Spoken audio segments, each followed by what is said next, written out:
এখন একটা ভিডিও নিয়ে আসতে আমি বাধ্য হলাম। ভিডিওটা করা আরও আগে আমার দরকার ছিল, কিন্তু ওই আগের যে ভিডিওটা করেছি সেই ভিডিওটা করাটা আরও একটু বেশি দরকারি ছিল।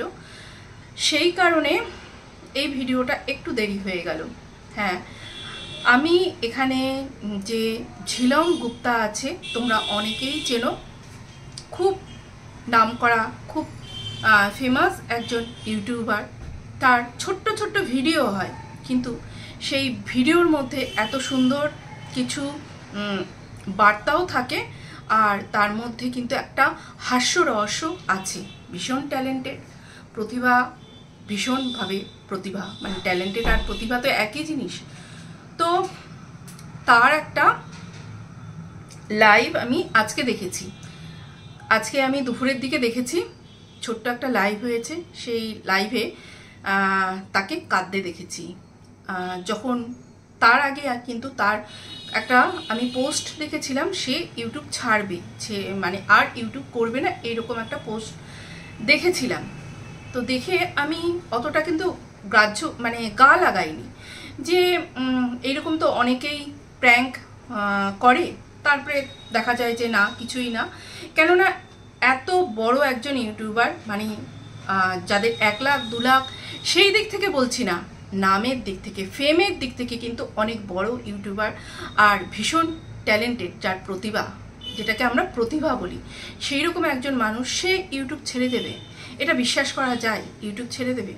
তারপরে লাইভে যখন দেখলাম, লাইভে তাকে কাঁদতে দেখলাম, বুঝলাম ব্যাপারটা কি কি কারণে এই জিনিসটা হচ্ছে। তো সেটা দেখে ভাবলাম যে না, এই জিনিসটা যেটা বলেছে সেটা কোনো প্র্যাঙ্ক নয়, সেটা তার মনের ভেতরের একটা কষ্টের কথা বলেছে।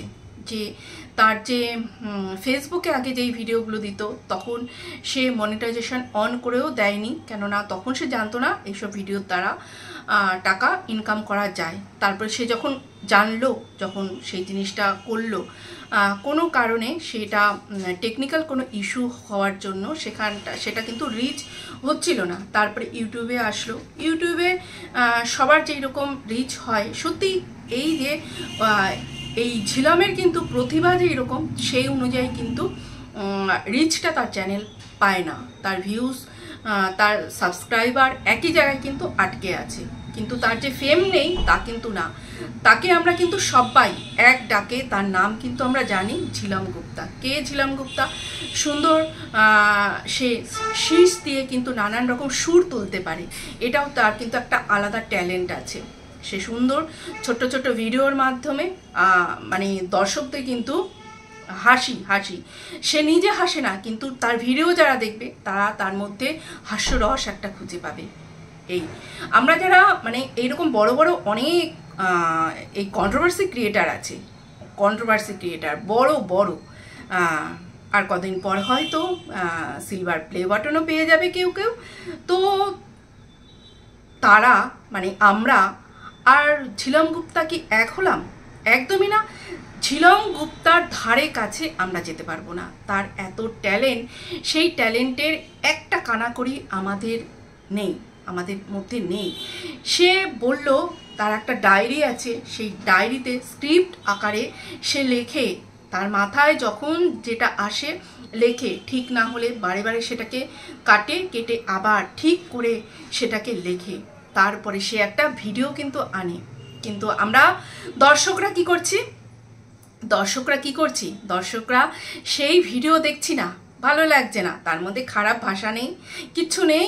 হ্যাঁ, কি ভিডিও বানায়, কেন দেখবো? যেখানে ভাষা খারাপ হবে সেখানে আমরা দেখব, ভাষা খারাপ যেখানে হবে সেখানে দর্শকদের ভিউজ হবে। ঝিলম গুপ্তাও কিন্তু সেটা বলল, যে একজনকে দেখেছি, সে দেখছি যে খুব বাজে ভাষা, বাজে গালাগাল ইউজ করে ভিডিও করছে, আরেকজন তার উত্তরে আরেকটা ভিডিও করছে, এইরকম, মানে যেটাকে বলা চলে এক কথায় ঝগড়া, আমি বলছি ঝগড়া। সেই ধরনের ভিডিওতে তার ভিউজ প্রচুর, লাখের উপরে ভিউজ, তার সাবস্ক্রাইবার গেন করছে লাফিয়ে 1000, 2000, 3000 থেকে এইরকম। তো সেইটা হচ্ছে, আমরা দর্শকরা কোথায়? আমাদের মানে যে চয়েস, আমরা কি চয়েস করছি, কি দেখতে পছন্দ করছি, সব কিন্তু এখন আমাদের পছন্দটা এখন কিন্তু খুব বাজে জায়গায় চলে গেছে, খুবই বাজে জায়গায় চলে গেছে। যেখানে ভালো কিছু আমরা পাবো সেই সব কিন্তু আমরা কেউ আর দেখছি না। আস্তে আস্তে দর্শকরা যদি এইরকমই করে, ভালো ভালো এই যে প্রতিভা সম্পন্ন যারা আছে ইউটিউব করে, তারা কিন্তু কেউ আর ইউটিউবে সময় দেবে না, ইউটিউবে ভিডিও করবে না। আমাদের তখন এই নোংরা যে আছে, এই নোংরার মধ্যেই কিন্তু থাকতে হবে, ভালো লাগবে সেটা। তখন কিন্তু এই যে প্রতিভা সম্পন্ন যে মানুষরা আছে, ইউটিউবাররা আছে, তাদের কিন্তু খুঁজলেও আমরা পাবো না। তাহলে দর্শকদের কি করতে হবে? দর্শকদের কিন্তু চয়েসটা পাল্টাতে হবে। এখন আস্তে আস্তে করে নিজেদেরকে কিন্তু এখন চেঞ্জ করতে হবে। সময় এসেছে চেঞ্জ করার। আস্তে আস্তে নোংরা গালাগাল সম্পন্ন ভিডিও, পার্সোনাল অ্যাটাক যেখানে হয় সেই সব ভিডিও বন্ধ করে, সেখানে বন্ধ করুন আপনারা, করে এইসব ভিডিও দেখুন। যাদের ট্যালেন্ট আছে, এই সব ট্যালেন্টেড ছেলেমেয়েগুলোকে নষ্ট হয়ে যেতে দেবেন না। তাদের ভিডিও দেখুন, ভালো লাগবে, এদেরকে নষ্ট হয়ে যেতে দেবেন না। আর ঝিলামকে রিকোয়েস্ট করব, প্লিজ ছেড়ে যেও না ইউটিউবটা ছেড়ে যেও না। একদিন না একদিন ঠিক সময় বদলাবে, মানুষের পছন্দের তালিকা বদলাবে, মানুষের খাদ্য মানে খাবার ইচ্ছা স্বাদ যেমনি পাল্টায়। আস্তে আস্তে যখন ছোট থাকে একরকম স্বাদ হয়, তারপরে আরেকটু বড় হওয়ার পরে আরেক রকম, এই করে তো এই রকমই যেমনি ফ্যাশনটা চেঞ্জ হয়। ফ্যাশনটা তো মানে চেঞ্জ হয় কি, একটা ফ্যাশনই ঘুরে ফিরে আসে। আমরা ছোটবেলায় যেই ফ্যাশনটা করেছি, পরবর্তীকালে আরেকটা এসছে, তারপরে আবার এসছে। এখন আমরা যেই এজে আছি, আমরা টিনেজ বয়সে যেই সব ড্রেসগুলো পরেছি, সেইগুলো কিন্তু ঘুরে ফিরে একটু চেঞ্জ হয়ে সেইগুলোই ফিরে এসছে। তো ঝিলামকে বলবো, এখনই ছেড়ে দেও না, আরেকটু থাকো, ধৈর্য ধরো। দেখবে মানুষের মন বদলায়, তো তারা বদলাবেই, তারা ভালোটা দেখবে, ভালোটা বেছে নেবে, অবশ্যই নেবে।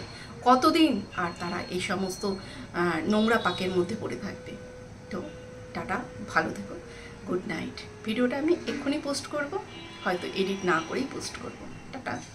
আর আমি বলবো, যারা এই কন্ট্রোভার্সি ক্রিয়েটাররা আছো, তারা নিজেদের কন্টেন্টের সঙ্গে সঙ্গে এই ধরনেরও যদি কন্টেন্ট করো, তাহলে কিন্তু ভীষণ ভালো হয়।